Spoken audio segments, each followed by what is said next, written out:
Bon, les impressions, c'est que c'était un match, je pense, c'était une partie d'échecs en fait. On a fait des choix, on a misé sur une organisation de jeu qui est un peu inhabituelle pour le Sénégal, mais on a opté pour cette organisation parce qu'on savait que le fait de jouer à 3, d'avoir une ligne de milieu de terrain à 4 et d'avoir trois éléments en pointe, ça nous permettait de pouvoir percuter dans les half space, dans les couloirs intérieurs.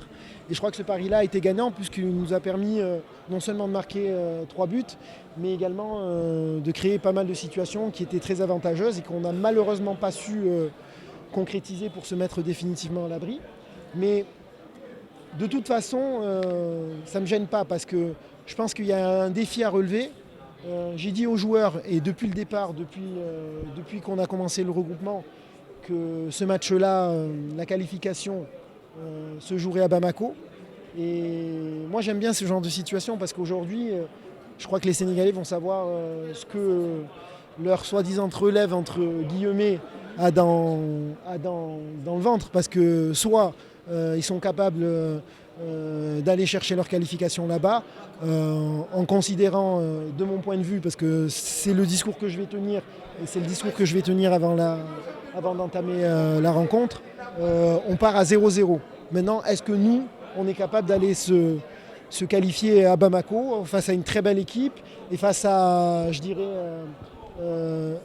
un peuple qui va répondre à l'appel de son équipe nationale, qui va pousser. Et aujourd'hui, à la fin de cette double confrontation, on saura si le Sénégal tient une relève ou pas.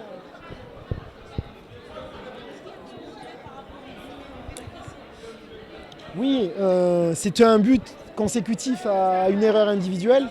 Donc moi je dis toujours aux joueurs, dans un match, c'est l'équipe qui commet le moins d'erreurs qui gagne le match. Et pour commettre le moins d'erreurs possible, il faut emmener un niveau de concentration qui est très élevé. Et je crois que depuis le départ, depuis que je suis arrivé à la fédération, c'est ce que je dis à mes dirigeants. Je leur dis que là où on doit progresser, là où on doit faire progresser les footballeurs sénégalais, c'est dans tout ce qui est aspect cognitif et tout ce qui est capacité à concentration. Et je crois que le but qu'on encaisse me donne raison. Donc aujourd'hui, je crois qu'une partie de mon travail va consister à convaincre mon président qu'on doit investiguer cette partie de l'entraînement et mettre en place des mécanismes qui vont nous permettre d'avoir des joueurs qui sont beaucoup plus concentrés et qui, de facto, commettront moins d'erreurs. Oui. Donc Youssouf, ce qu'il faut savoir, c'est qu'il a joué le dimanche. Il est arrivé le lundi, fatigué. Bon, j'ai tenu à ce qu'il débute la rencontre parce qu'il est dans une dynamique assez intéressante. Sur ses 2 derniers matchs, il a marqué 2 buts. Derrière, c'est un retour pour lui dans la tanière. J'avais envie qu'il sente qu'on lui fait entièrement confiance. Et je ne me suis pas trompé. Je pense que son match a été intéressant. Après, peut-être qu'il a manqué un peu de ressources sur le plan athlétique pour faire un peu plus, mais ça s'explique. Le voyage a été long, il a eu un match compliqué le dimanche.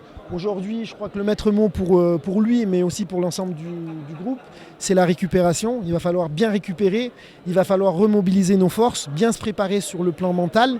Et si on est prêt sur le plan mental et bien préparé, je pense qu'on sera capable d'aller gagner la bataille de Bamako.